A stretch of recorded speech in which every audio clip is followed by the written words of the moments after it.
I mean, on the highway, they're really going fast. They're tailgating one another. And in the cities, it's like people crossing and everybody honking at each other. And somehow I have not seen any accidents. None of us will be driving our cars soon anyway, because of today's headline topic, which is AI doom.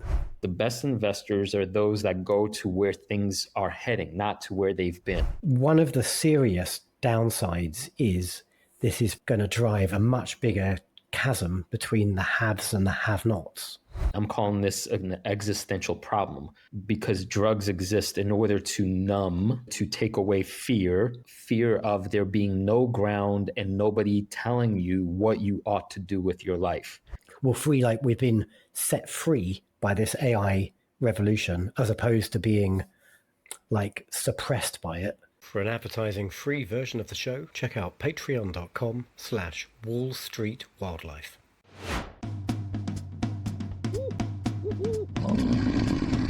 On this week's Wall Street Wildlife with Krzysztof and Luke, what does the rise of AI mean for the future of society, and how can investors prepare for it? Also, why I sold Remitly just a few months after buying it. Krzysztof has added to his EOS Energy position. He's going to explain why. He also goes on safari with a tech-first insurance platform, and I've got my first ever safari short. I bought puts on a quantum computing shitco. It's a shitco unless it goes up. While you're holding a put. Then it actually makes it 3 times a shitco.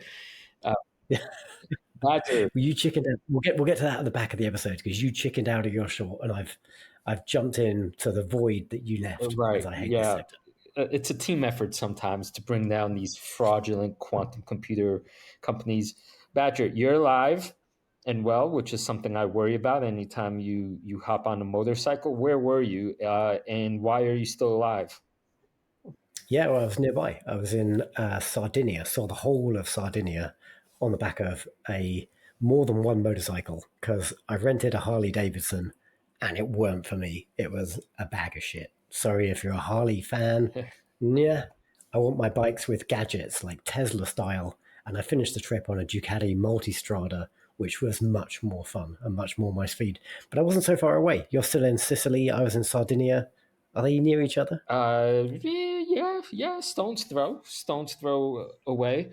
More importantly, can you teach me how to ride a motorbike? Because here in Sicily, some of my Sicilian adventures, one snapshot of it, I found myself in one of those tiny little Italian cars that's no bigger than a cardboard box with a cracked windshield going backwards down an extraordinarily steep hill. And the sides in some of these Sicilian streets leave exactly no more than 10 millimeters on each side to get through. So, getting any kind of American sized car is completely out of the question. And my uncle actually suggested, why not get a motorbike? But it's tricky business, right? If you don't know what you're doing, and I'm liable to kill myself or my wife, right, without proper instruction. So will you teach me? Yeah, sure. I used to actually be a motorcycle instructor. I don't know if you knew that. I did know that. That's why I'm asking you. Sure thing. Next time I come to Austin, I'll give you a lesson. We'll rent some bikes. Okay. Hey, listeners. My name is Brett Schaefer, one of the hosts of the Chit Chat Stocks podcast. On our show, we do comprehensive stock research reports, interview analysts, and learn from great investors. And we have coverage on stocks like Airbnb, Nubank, Mercado Libre, and many others. Plus, we cover all the hot financial news on our weekly investing power hours. We have episodes for all types of investors, and think if you listen to this podcast, you will enjoy ours as well.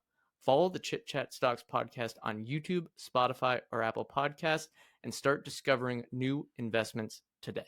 So, any highlights? Any highlights from the trip? Yeah, I mean, it was just superb. We saw the whole of Sardinia. It is an incredibly beautiful country, some great roads, some great food. Our friend who was organizing the trip, we got to meet her mama and papa, and they hosted us for like a really fancy dinner. Yeah, really, really great. And I rushed back to London a day before everybody else because I had to attend a wedding of a friend. So the wedding was super fun, but I missed like the final night of the trip. Yeah, right on. Yeah.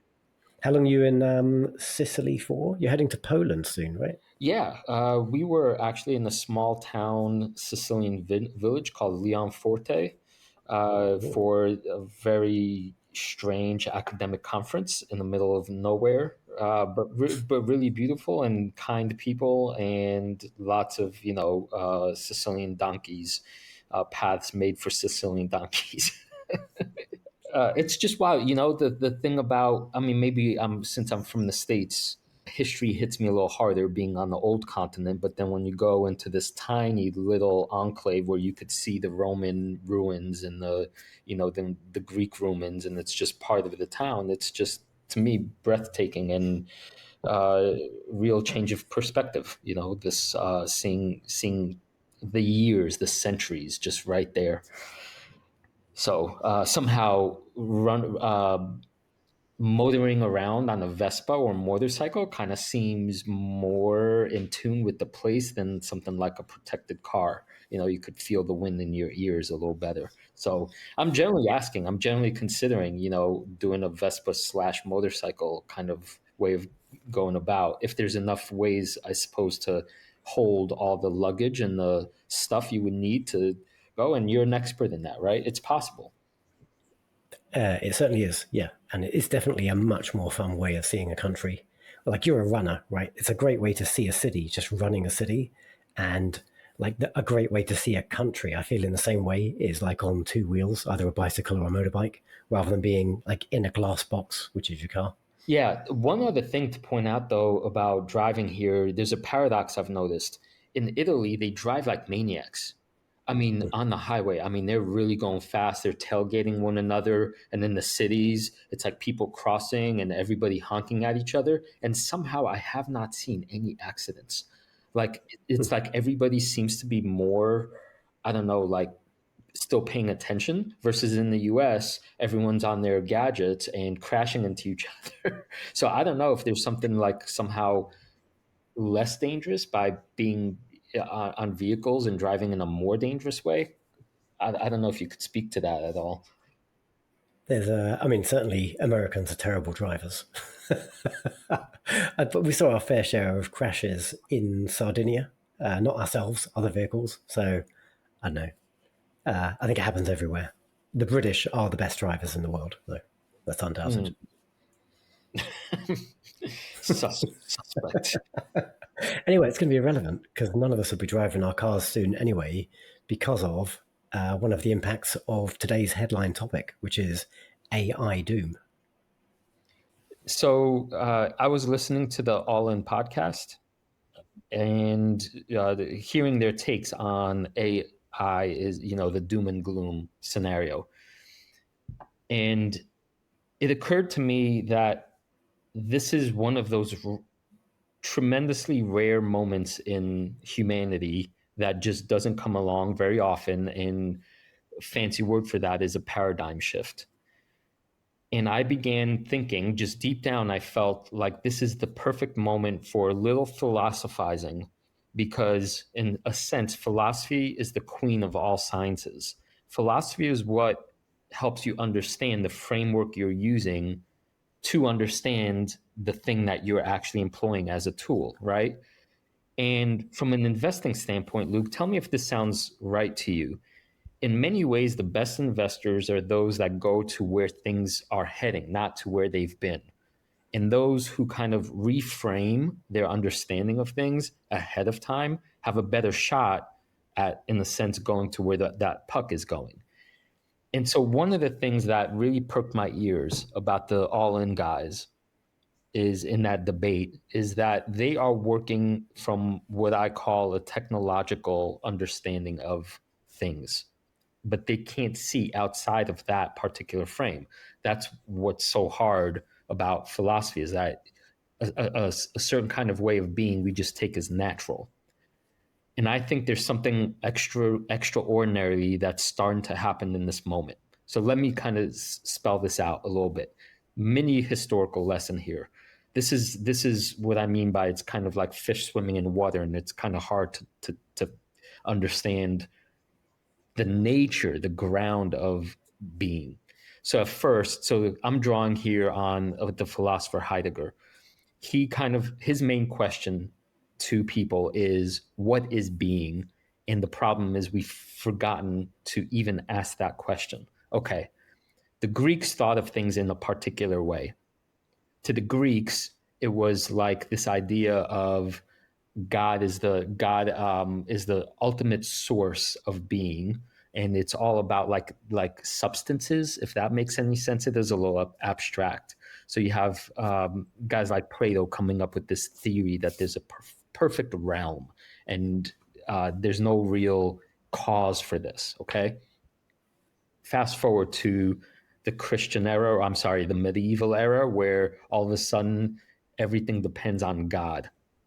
Okay, God as a kind of monotheistic uh, thing, creating categories of sin and salvation, but everything goes through God, right?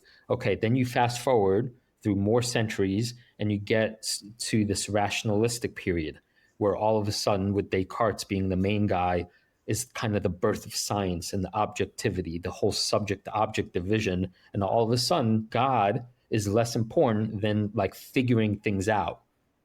That makes sense so far? Like three separate kind of ways of existing that are dominant. Okay. Yeah, I'm not a philosopher So or far, so good, historian, right? but yep. But the point being is like the world feels a certain way under these three categories. Okay, fast forward a little bit, and a big thinker comes along, Nietzsche, and he basically says death of God is a thing now. And all of a sudden, he's saying what that means is not a claim against God itself, but all of a sudden, it's this feeling that people are losing their sense of what gives their lives meaning, that the whole science enlightenment project is just no longer enough for people to kind of go about their day and not feel like something important has been lost. Okay, so all of a sudden what takes place of call of rationality is this question of okay, values from Nietzsche's perspective, which is to say that God is no longer providing these values, it's up to humans to do it. What's the big problem? Science itself has nothing to say about where values come from. And this is easy to understand when we think about okay, it's possible to make an atomic bomb, but should we make an atomic bomb? Right? Scientists themselves all of a sudden get quiet about these questions. They know how, but you know, a dolphin can't make an atomic bomb. A dolphin doesn't have this capacity to say, nah, that's a bad analogy, actually, the dolphin one. It's humans, basically, in this case, that decide, ought we do something or ought we not do something, okay? All of this, so that's the fourth era. But now all of a sudden we find ourselves, and this is Heidegger's main point, since Nietzsche, in this technological era. In the technological era, everything is seen as a resource to be optimized.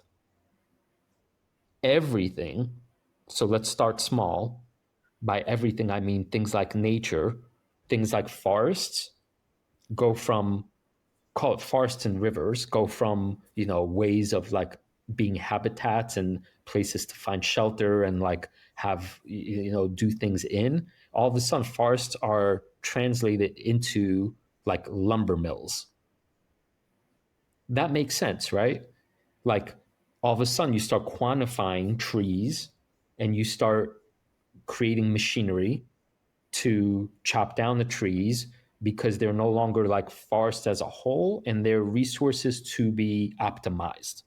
And is like Heidegger specifically talking there, like critiquing the modern technological society and the fact that we're abusing these resources and like destroying the planet? Or is he saying he's not interested in that? He's just more observing, like this is where we are. This is exactly where it's tricky. Many people misread him because it's easy to misread him as we just got to go back to the old ways, right? We just have to go back to a pre-technological society. That's not what he's saying.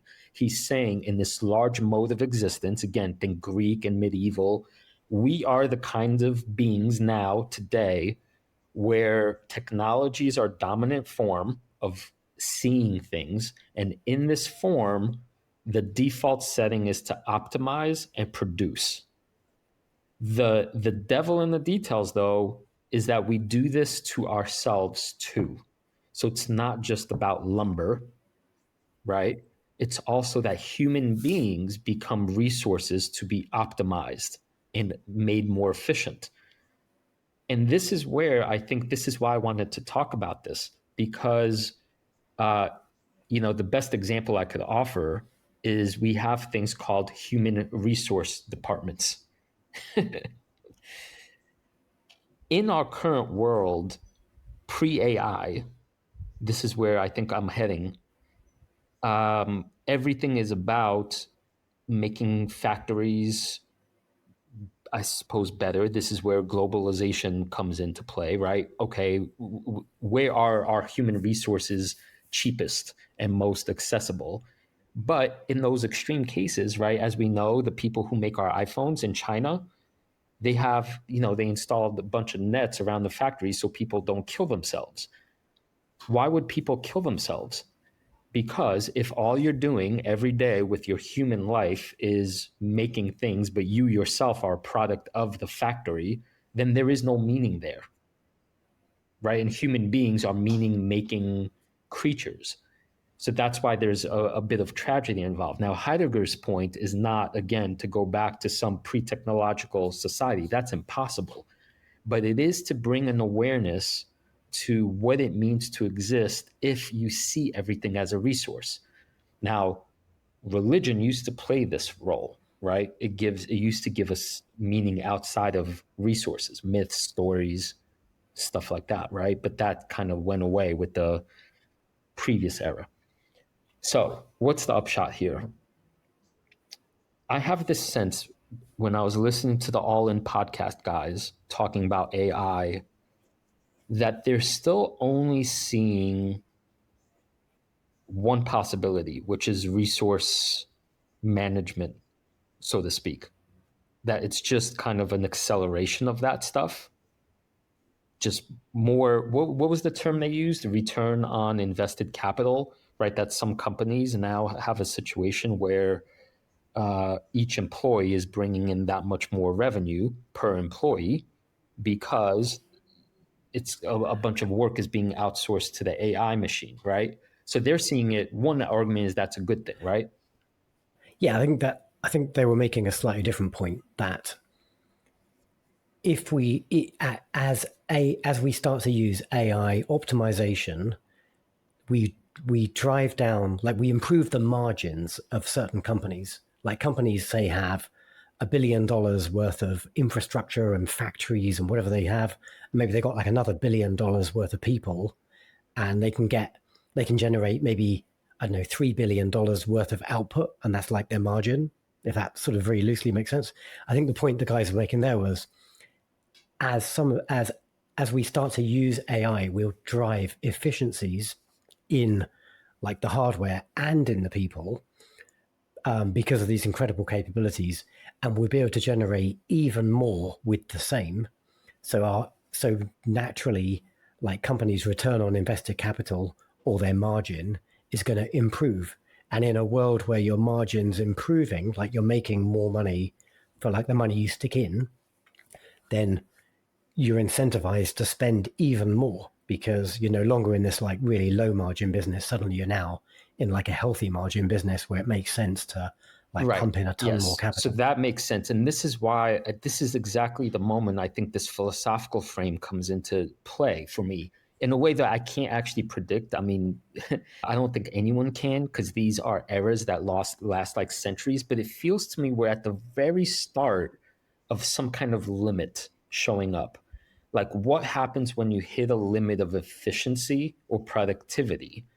such that human beings now it's no longer, you can't like go faster, you can't do better, you can't have even more ROIC. It's not about that anymore. And I think somehow people, this question of is AI, is this a doom or gloom scenario? We need to start considering, in some sense, what happens when people are no longer seen as resources, which is something that we have not thought about since, I guess, the 1800s, with the beginning of the Industrial Revolution. And I'm saying this is a very open-ended question, by the way. I can't possibly have a fully formed, intelligent thesis about this because it's still non-existent. But as an investor, I know I'm most profitable when I could smell some fundamental shift and get there early. So outside of companies becoming more efficient, is there a way to invest? Is there a way of framing this current moment as something like beyond companies making more of stuff faster? And the only thing I could kind of hang my head on is some return to putting humanity or human beings first as non-resources. It's a bit of a. I agree with you, but it's a kind of different shift. As a layman, but trying to sort of lean into the framework and like the journey of society that you set out there. We were previously in this kind of agricultural, like manufacturing era where people did kind of everything. You were toiling in the fields and like, like mining rocks and doing stuff. And if you didn't do stuff, nothing happened. And then we transitioned into this era we're in now where like everything gets done through a combination of people and technology. And in some industries, like technology is dominant and people oversee and they have like a lighter role. And in some industries, people are very much part of the process and technology augments them. And so we're in this phase where you're describing like people as a resource. If we go into this, like, it's not, well, I suppose in some ways it's like technological, but it's like, maybe let's call it like a world of superabundance, perhaps, where, right? So suddenly we're getting loads of stuff done and we don't need the people. Like previously we had only the people, then we're in this like people and technology. Then we're moving into this world where we only need the technology. And so people are no longer a resource because they're no longer That's exactly relevant. what I'm saying. That's exactly my point. The technology, all of a sudden, let's call it, becomes fundamentally embedded. It's no longer the point, so to speak, or we've outsourced the technology.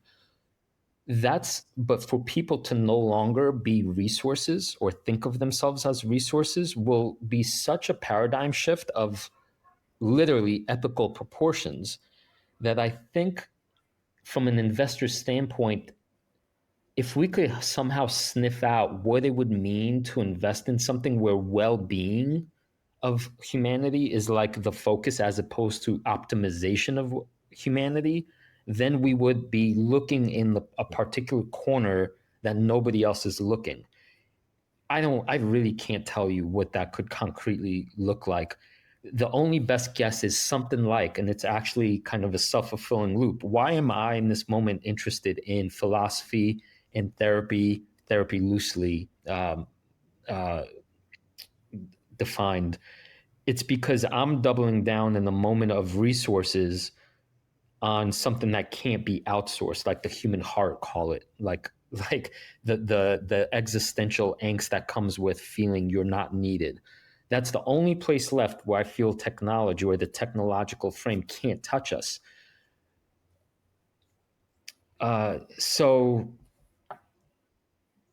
I don't know. The summary for me here is, I think the All In podcast guys, I think Sachs said it. You can't predict this kind of stuff. The people that are trying to predict the end game are, they're sensationalists because we just don't know how it's going to end. There are a bunch of risks on the table you have to take seriously, the existential stuff / the risk of China getting there first from our perspective. But that kind of stuff, I think, I mean, we could debate till we're blue in the face, and we won't know how it shapes up until it actually, until we could see it. But I think we can take a stab at this. I'd like to take a stab at it because I've been thinking about this for some time. Like, there are definitely pros and cons to this world we're moving into, and there's no way to reverse our trajectory. Like, this is the way we are going now, and if we try and put in place like regulation and slow things down, as you say, like some other country or some other, unregulated company will just do it anyway. Right. And one of the serious downsides is this is probably inevitably going to drive a much bigger chasm between the haves and the have-nots. And I somewhat optimistically see myself as being like a beneficiary of this stuff. And I think anybody who, like, if you're in a job or you're in like a place in the world where you kind of think about stuff and you're like a creator. Like I took stupid example, but like I took a year off of work in 2020. I planned to travel the world, have adventures. COVID kicked my plans in the ass. So I'm like, oh, I got all this time. What shall I do? And, I had enough money in the bank to not have to work for that year, but I suddenly had nothing to do. So I had no direction. So I just invented something. I created the Telescope Investing podcast with my buddy Albert. We did that, and then that's turned into like the main trajectory of my life. And now here we are on episode 84, 85 of Wall Street Wildlife, like 2 podcasts later. If you have a creator mindset in a world where like the shackles are off and you don't have to do stuff, you will come up with something and you will just do stuff for the intrinsic value of it. And in a post-scarcity society where we have like super abundance of energy and everything and resources and like limitless opportunities, people who are motivated will find something useful to do. They'll find a purpose. But I fear for, now I'd like just sort of forgive my poor language, right? But like the demotivated or people who aren't like self-starters and people who are in roles where maybe you just kind of show up and you do like a production line style job today. And what are you going to do when that production line job doesn't exist? And so I'm going to apologize to 2 industries here, but I think they're 2 interesting industries where we can go down the rabbit hole a little bit and we can start to debate what might the individuals in those jobs do today. So apologies to taxi and truck drivers and waiters and waitresses, but I do think these are like interesting roles where I'm sure there are hundreds of thousands, millions of highly creative, motivated individuals in those kind of jobs today. But I also think there's probably a lot of folk who just show up and they do their job and then they draw their paycheck and then they go spend it in the bar at night. Like, is that unfair a characterization? No, I'll restate that as I think we already see in our current society what I call the narcotization of human beings, like the entertainment industry. TikTok, I think, is a most apt example for the younger generation. I mean, actually look around societally at any public square, most people are narcoticizing themselves with the gadgets. So I think you're right, but now we're sounding like I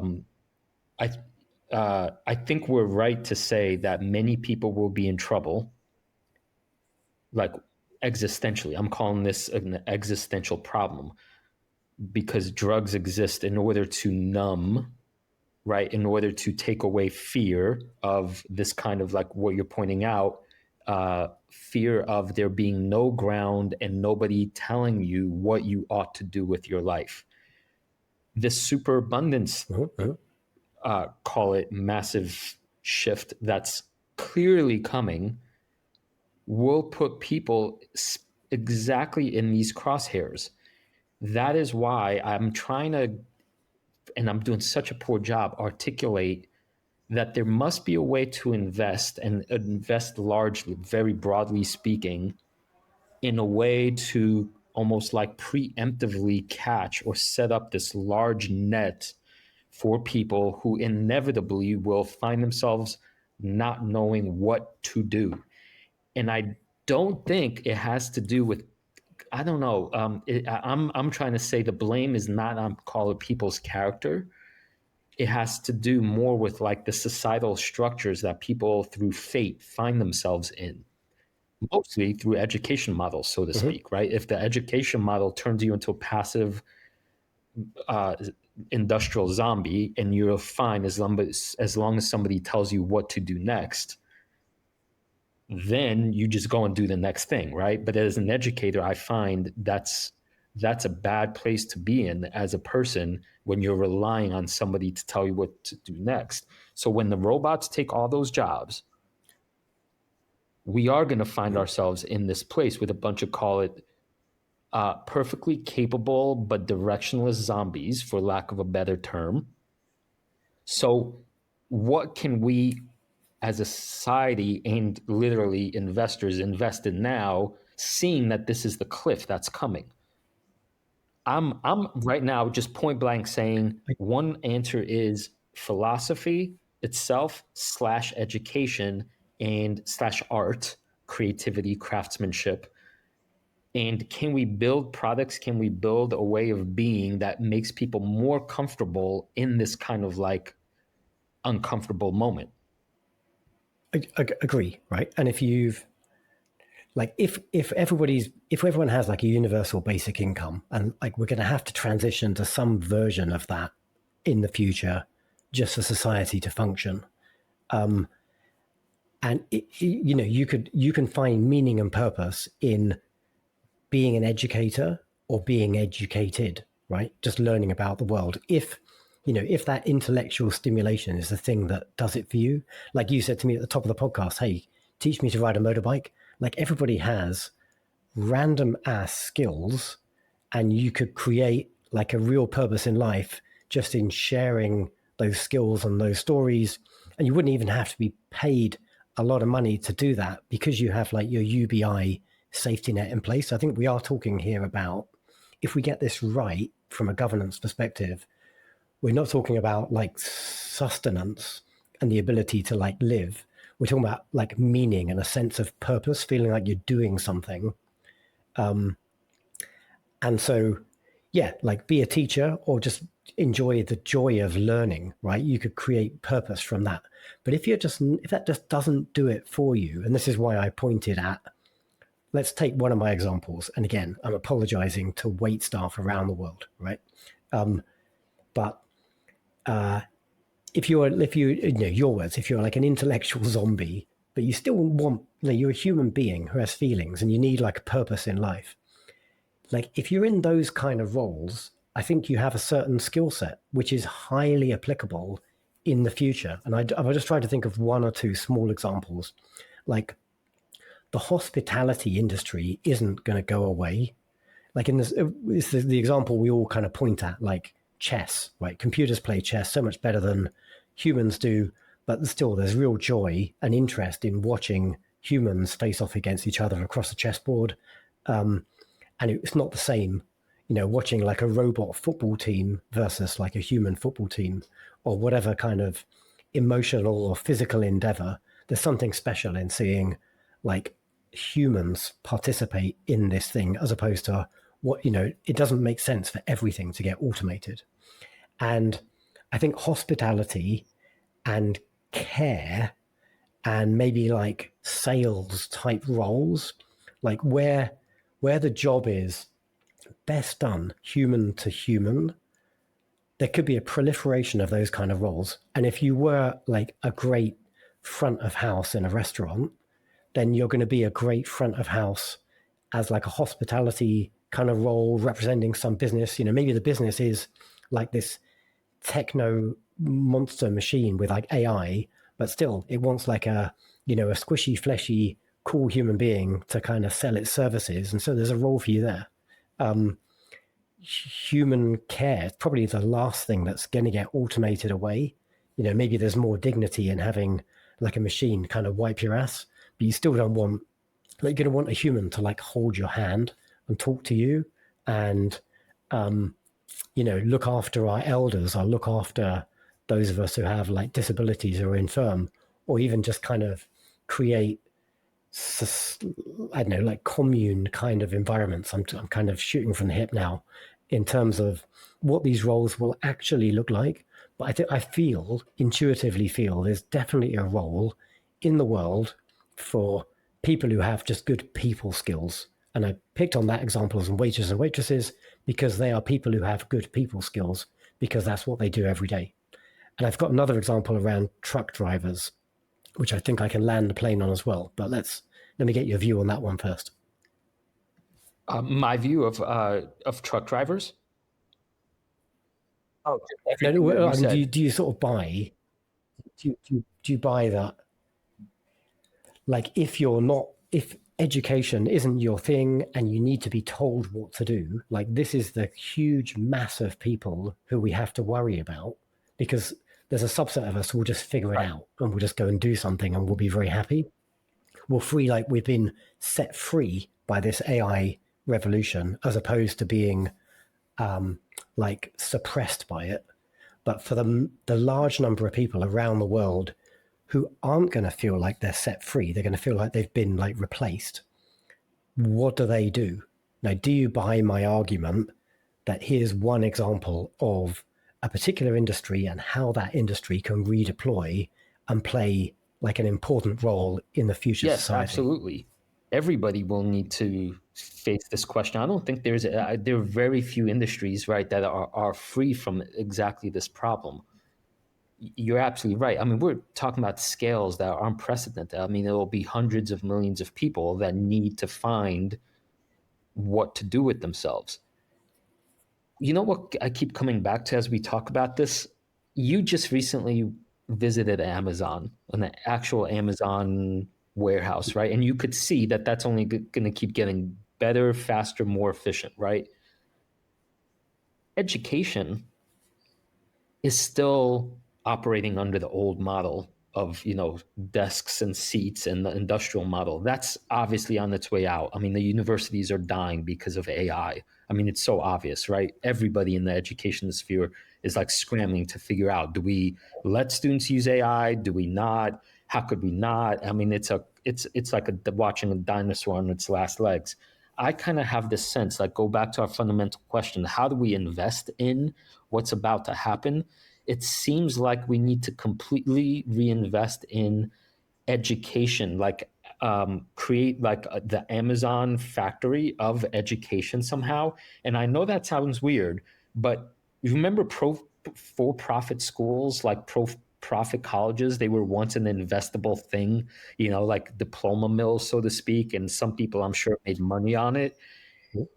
Obviously, it's going to be not like that, almost the opposite of that. But somehow there's going to be people who figure out how to prioritize well-being and then use the technology to hit that well-being. That's the meta frame I'm addressing here.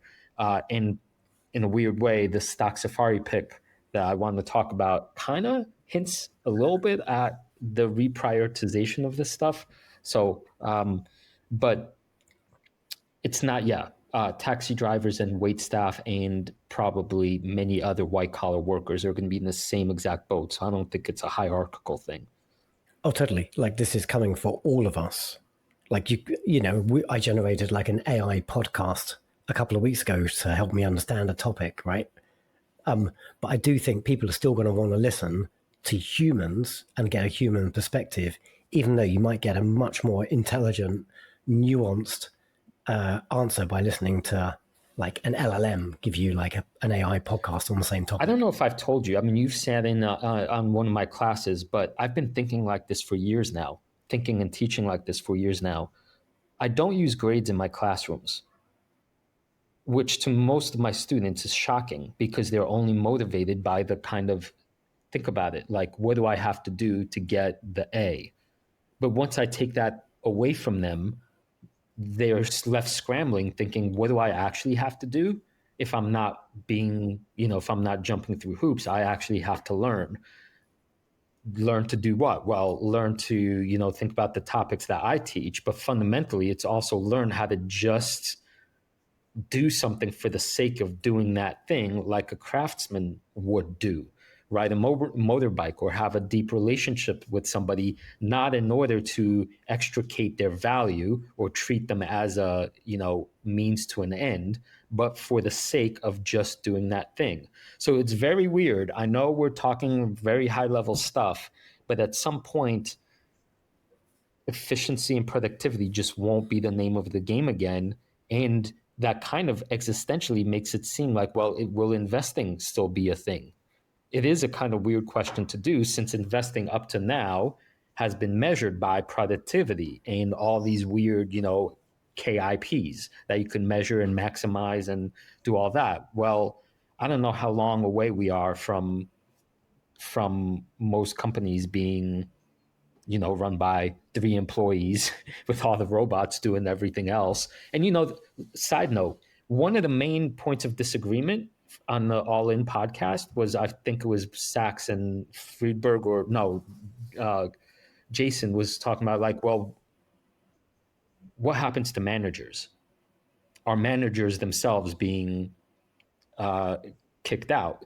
And I think one of the guys was saying, no, managers are fine. And the other one was saying, no, actually, companies are already getting rid of their Slack channels and or doing whatever. So fast forward 5 years from now,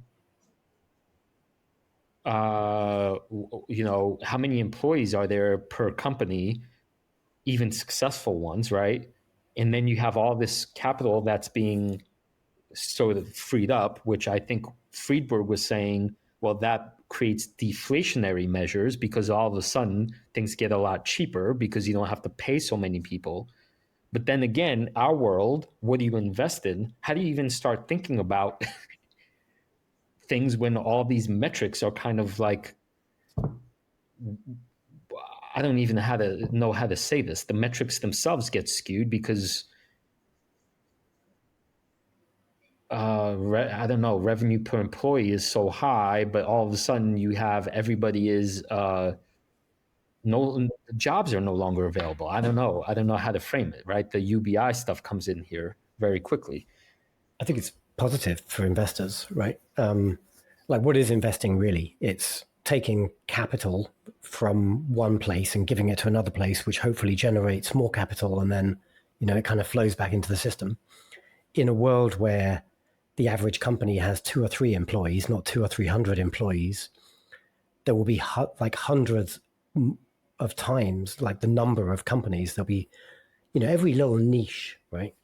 People can create like a fantastic, healthy business in some tiny little niche, manufacturing some, very bespoke jewelry or a very bespoke kind of podcast, whatever it might be.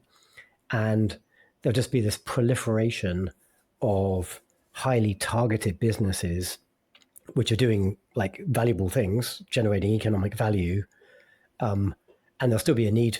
They'll still need capital, right? There'll still be a need for investors to fund capital to the best of those companies. There'll still be like the AI haves and have-nots. You'll have like the giants, like the Metas and the Googles and the Amazons are just going to get bigger and bigger and more dominant. But underneath them, we'll have thousands of times the number of little companies using their services to deliver something that has value. Right. As you were talking, I was briefly letting myself enter a kind of utopian space where it's obvious universal basic income is a foundation, and most people therefore spend the majority of their hours not as laborers, not as resources to be maximized, not within HR departments, not as managers, but basically capital allocators. That actually weirdly sounds, I know it sounds utopian, and like Marx would probably roll over in his grave to think that there's an alternate way of existing that's outside of people being alienated from their jobs. But if in fact the alienation goes gets put onto the robots because they can't feel, they're not feeling the alienation. So then therefore the rest of us become investors by default. Like one of the things we have to do as a job, quote unquote, is to figure out which next cool little project we should invest in because we can't do the job ourselves, or become artists. So that's actually, if I may summarize briefly, maybe that's what we just talked ourselves into: a world in which most people become craftsmen slash artisans of a particular skill. They have to become relationally intelligent, and they have to become much better investors because they have all this time in the world and capital still makes the world run. So you could still become more or less well off, relatively speaking, in an abundant society by becoming more sensitive to the kinds of companies that are being created by investing wisely, I suppose. That's a weird world. Yeah, that's a good optimistic view, I think. Like there is still a pessimistic outcome, which may not even be like mass unemployment, maybe leaning on your zombie comment. Like maybe the worst possible outcome is just mass unengagement. People just lose interest. They feel no sense of purpose. And then, they get their UBI, they buy their like food basics, and they spend their life like glued to TikTok or whatever future iteration of highly targeted, personalized social media.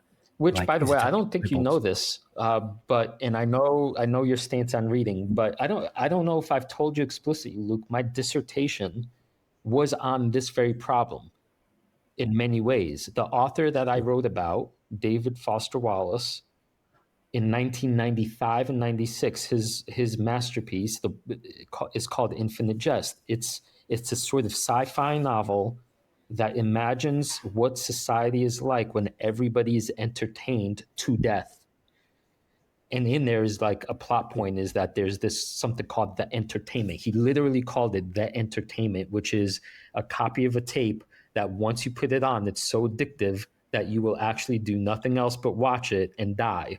So terrorists get their hands on this thing, right? But that was in 1995. That was at the very beginning that was when the internet was just starting to kind of percolate. So he, as a writer, saw this and saw that this is a form of drugs, because the other half of the book takes place in halfway houses dealing with addicts who can't stop doing the thing.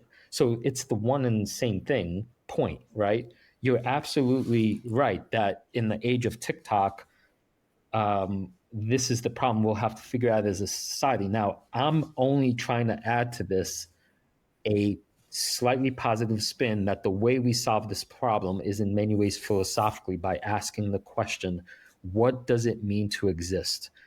And beyond the technological way of existing is this AI showing us a new thing is starting to be born. We just don't know, how it's going to unfold. It's a definite danger. I think I sent you a post on X from Andrej Karpathy. So if you don't know like who the name is, he was previously director of AI at Tesla and also one of the founders of OpenAI, but left under a bit of a kind of cloud. I think he didn't quite see eye to eye with the rest of the company. But he posted the other day about VO3, which is Google Alphabet's new video generation model, which is incredible. Like, go check out some of the examples, and like incredible quality video now with audio, and it's really engaging. And so like the tools available to creators are now so fantastic. Like this is a great opportunity because video is a fantastic way of learning. This is the point that Karpathy was trying to make. Like watching a highly targeted video specifically built for you in real time to teach you a specific thing you're trying to do. That's a great way of ingesting information. But at the same time, the way the internet and commerce works is it's like monetizing your attention. And the example he gave was like, if you have a video that's specifically made to engage you personally, and maybe you're like measuring I know, like pupil dilation and heart rate and stuff. Like you've got like a direct, because you can probably do that through the camera quite effectively. You've got a direct way of seeing how to optimize the video in the perfect way to capture like me, which will be, and the video you get will be different because that will be optimized to capture your attention. I guess that is the entertainment. That's like the thing that we cannot turn off because it's been so precisely optimized by this super intelligence to kind of I capture remember us. it was he said himself that he already saw the danger in TikTok like years ago, right? I mean, for this very reason, in that this stuff is like TikTok on steroids, that it might be like an existential threat of the kind as a nuclear bomb for us if we really can't figure out an alternate way of understanding the world and what existence is. It's wild. So yeah, we've pontificated quite a bit, but I think that's a necessary detour to take, because I don't know, when there's this natural endpoint of efficiency, opportunity also shows up. So I just want our listeners to be, you know, uh, at least have this feeling that there are multiple worlds waiting to be born, and it's going to look very different from the one we're currently exiting. Cool. Very good. All right. It's not all doom and gloom. It's not all doom and gloom. I think there are definitely good outcomes here. A good outcome with a stock I recently researched. Can I tell you about it? Okay. One of our Patreon members said, take a look at Oscar Health, stock ticker OSCR. This is a tech-first insurance platform. It was co-founded by a tech guy, Mario Scossler, I think, who doesn't himself like insurance. So he founded this tech platform. Well, backtrack. Why doesn't he like insurance? Because he feels like they're all trying to root against you and get your money, right? Hard to use, hard to understand. They only show up really when they want to collect money from you, right? So Oscar's trying to change that, flip it around. Their mission is to make a healthier life accessible and affordable for all. They're like the GPS for your healthcare journey, helping you find the right doctor, giving you free virtual care, and making the whole thing actually work. Why? Because if you're healthier, they have to pay less as an insurance company. So if you're healthier and you're making fewer claims, they pay less, their costs drop, they then reduce premiums, they increase their membership, and then it's a virtual cycle. Okay? So they're not just selling insurance, they're kind of selling integrated healthcare platform driven by tech and AI and all the things we were talking about. If they can pull this off, it's a game changer. Now, let me pull back the curtain on my research for my journey on this. As soon as I started looking into this, I was cursing our Patreon's name, because immediately all of a sudden in this world of acronyms and insurance, you know how much I love stupid jargon acronyms, but insurance in the healthcare world, and I do not trust any of it, nor am I an expert in this field. And I'm like, there's no way I'm going to recommend this thing, just because I'm out of my depth and I'm out of my comfort zone. But something shifted kind of halfway through my research, I would say. What shifted is that I generally think this is like a good guy kind of company. You know what I mean by that when I say that? Like, there's some investment cases where you kind of feel like this is headed by and for people to legitimately solve a problem that most people have. I guess that's most businesses, but that there is this sense, like in healthcare industry / pharmaceutical company, like that the rich get richer and everybody kind of gets screwed because the profit takes precedence over everything. It legitimately feels to me like these guys are saying, okay, healthcare insurance is one of these unfair environments that people kind of have to do the best they can given a whole bunch of problems, but there's only so many options. And what if we kind of change that? What if we change that? So this is where the turning point for me was in this investment. What's it called? What's the word I'm trying to? The deep dive, the semi deep dive I went on. They call it total cost of care strategy. Where this is what it looks like. You get an app, and on this app, you kind of get assigned a virtual healthcare, call it nurse/concierge, right? They tell you, okay, you communicate to them your problem, and you have a bunch of different options, and they say, oh, within your network, we think the best doctor with the best ratings for your issue is so and so.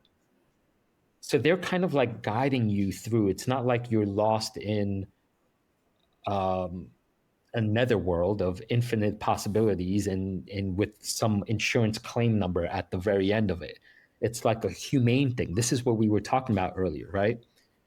Now, the proof is in the pudding. These guys have went from 40 million members back in, I'm sorry, not 40 million, 40,000 members, because they're starting from scratch. These guys built this platform from scratch, from 40,000 to 2 million members currently. Now, the United States has 300 million people, but not all of them are insurance eligible. But anyway, I'm sorry, they have 2 million. Did I say 2 million members? They went from 40,000 to 2 million. Yeah. Okay, that's not nothing. So their finances have grown considerably since then. They are now net profitable. So they're doing something quite right. At this moment, they're financially strong. That's a whole nother subsection. We now know that these guys, by virtue of having 2 million members with a high net promoter score, are doing something better than the kind of what's it called, instantiated big health insurance providers. We already know that their finances are really, really strong. 3 billion in cash, 80% revenue growth, 5-year CAGR, and recently net income positive, as I said. So to me, all of a sudden, I'm actually excited about this investment. I'm like, wait a second, you're telling me these guys actually want to make you healthier because it's better for their business model? So they actually not just want to make you healthier, but they're going to work with you to make you as healthy as you can by actually holding your hand through all of the intricate healthcare process. Cool. That feels really, really good to me. And they're growing like banshees, and they're financially strong. Like, yeah, I'll deal with the jargon and I'll deal with whatever. And these guys are, tech savvy, tech bros, built this from scratch. I'm all in, right? But there's a big but here. How are they doing all this? Well, they are actually in a very, I don't know if it's a tiny sliver, but they could only offer these services to 2 groups of people. Essentially, anybody under the Affordable Care Act, so basically Obamacare, because the government subsidizes people to get their own insurance. That's to whom it's available. And this product is also available to what's known as ICHRA, people under the Individual Coverage Health Reimbursement Arrangement, which is basically the thing that small and medium-sized businesses can offer to individuals to basically choose their own healthcare product. Make sense? Yep, sounds good. And it also sounds good, like in a world where like the CEO of like medical insurance companies are getting murdered on the streets. Like that is how disappointed, shall we say, that customers are with their healthcare insurers. Right. Sounds Okay. like these guys So, are the good guys. all of which is to say, right now, the TAM for people who either can just pick their own insurance under Obamacare, or because their own small or medium-sized business basically pays them to pick their own healthcare because it's cheaper to do it that way, that is 96 million people. So currently they have 2 million members. Their whole pie is 96 million. So in theory, Luke, this company has ways to go and they're doing something people already like. So I love it. I love it. However, there's a major, I don't know if it's an existential risk exactly, but in this current moment, there is the risk that the government repeals the subsidies provided by the government to all the people available to basically pick their own insurance.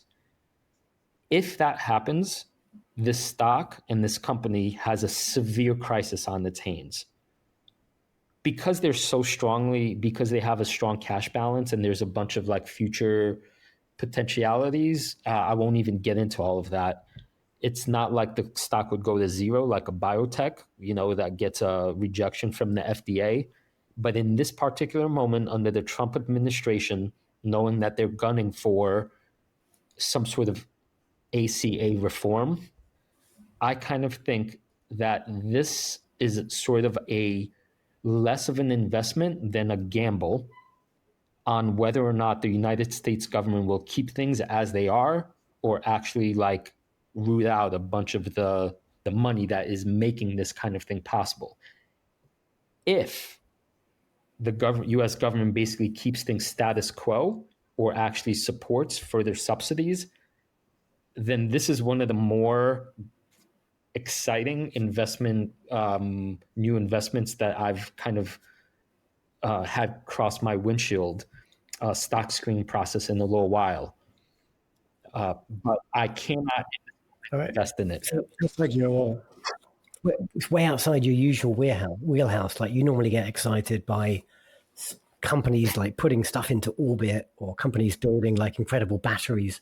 Like you're a technology guy and here you are supporting some boring old I know insurer. it's weird, but okay. So maybe to tie the knot of what we were talking about this whole episode, it's because it seems like they're putting humanity's well-being first, and then they're saying, okay, how do we beat these health insurance companies at their own game? We're just going to do it by making a better technological platform that has a human at the center rather than, the labyrinth halls of the healthcare industry.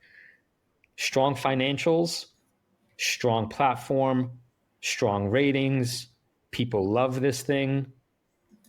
Existential risk in terms of the government subsidies. And so the best I could say for our listeners is you might want to take out, if this kind of thing excites you, at most a 1% position, treat it like a lottery and see what happens with the government's take on healthcare subsidies.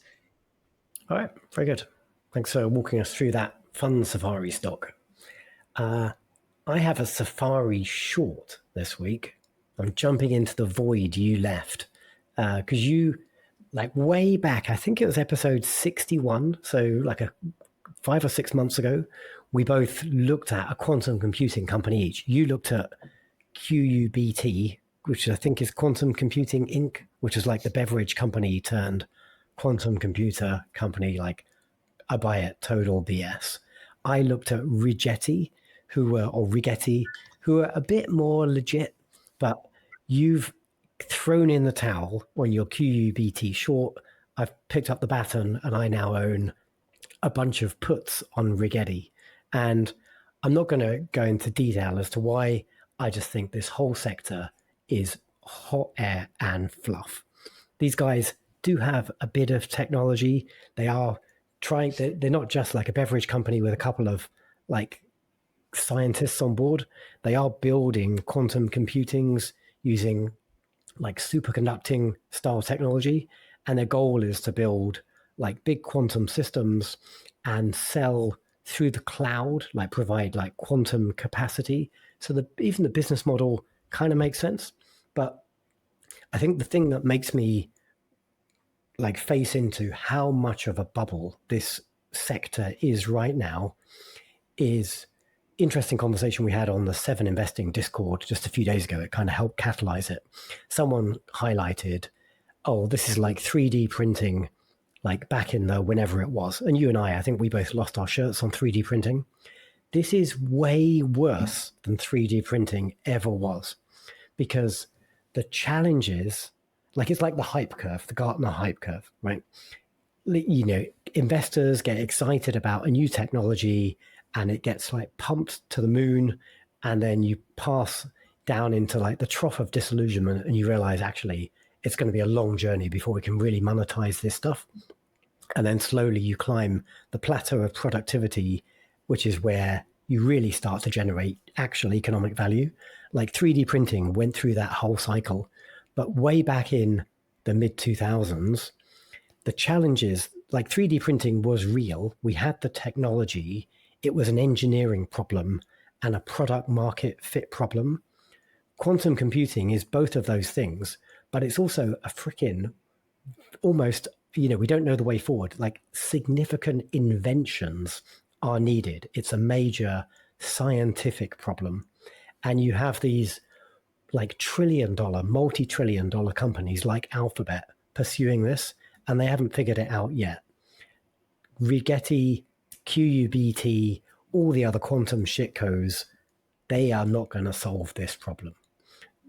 I mean, just look at the trajectory of the market cap. This is just typical of all of these companies. Over the last 6 to 9 months, they all came out of nowhere from being like $100 million companies or thereabouts to, like at its peak, Rigetti was nearly a $6 billion company.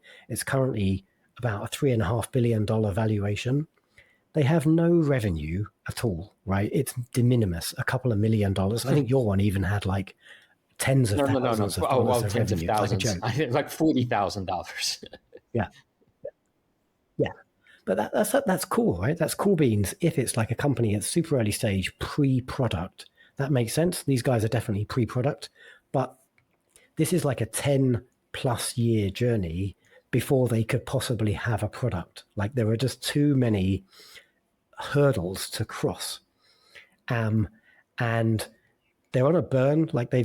So we can see on this chart from FinChat, which we love, finchat.io, fantastic platform. If you want to get a nice discount, finchat.io/wildlife for our promotional pricing.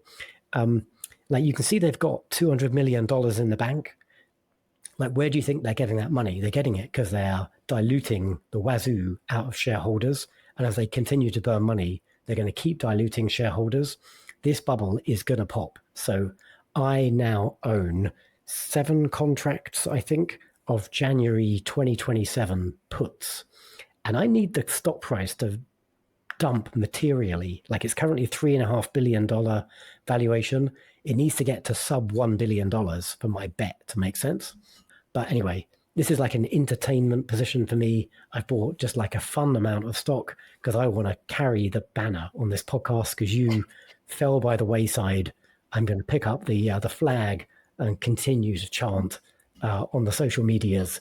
Excellent. I'm glad you picked up the courage where I ran scared, and I'm glad you used the January 27s, because this is what I learned from my journey. I kind of pretty much timed it nearly as well as you could time it, but because the premiums were so high on the puts, I made out with, I think cumulatively, what was it, $55 loss on the trade, because I needed my shares to actually drop back to like a dollar level, but they stayed at the 4 and then went back up. Here's the caveat. Here's why it's clear that this is what you were saying is true. Well, not clear. I'd say highly, highly, highly probable as being true. But in some sectors of a market like this, this is like the crypto version of investing. There's people in propping up the stock price, I would call artificially, because they've taken their own bets and positions based on momentum and stuff. And because it's so disjointed from the fundamentals, you could wait potentially a long time for, call it, the truth to win out. So my own puts, I think I took like a 6-month window or something like that, or 4-month window, and that's just not enough time. And I hope, yours pay off before, 2027. I love that. It's like usually around my birthday time when most of like these long dated options expire. So like I get like a birthday gift, either a kick in the ass or like a little extra present. So that'll be in like a year and a half's time. Unfortunately, my birthday gift for January 2026 is like losing a ton of cash Oh, on hey, Coherus that Biosciences, which you definitely told that's me not over do not yet. tell me That's not over about. yet. You know, though, another reason why the puts are smart, it's just more insurance for a nasty stock downturn. I mean, Right. Yeah. seriously, it's no, in some ways like buying a little bit of insurance. In this case, a quack of a investing idea, but maybe. Yeah. Like if the market goes down, it's like the dumb stuff is going to go down much more Well, not than the really necessarily. robust See, stuff. that's what I'm saying. That's you're thinking like an intelligent investor who thinks about fundamentals. This stuff is so divorced from that it might not be the case. But usually, Okay. right, if there's a nasty downturn, most things get sold. So you'll get paid regardless of whether it's quality or not or nonsense. All right. How are we doing for time, Christoph? Because I sold something and you bought something. Do we want to pick that up or should we save Let's those save for it a for a future future episode? episode. I think we've talked quite a bit. We have indeed. Well, if you want to hear why I sold Remitly and why Christoph bought EOS, check back with us in 2 weeks' time. Because next week we got a pretty exciting, high-profile guest from the world of US finance Yes, joining us on or the if you want to podcast. know about these moves today, head over to our patreon.com/Wall Street Wildlife, and our trade channel has all the goods and thinking behind why we did the thing that we did. Exactly. If you liked the stock investing tool that we looked at for both of our stocks, that was FinChat. Go check out finchat.io/wildlife for a excellent discount off an annual plan. Am I supposed to say? Is this where I Would you like? say, "Are you ready to become a beast of an investor?" Your journey starts here.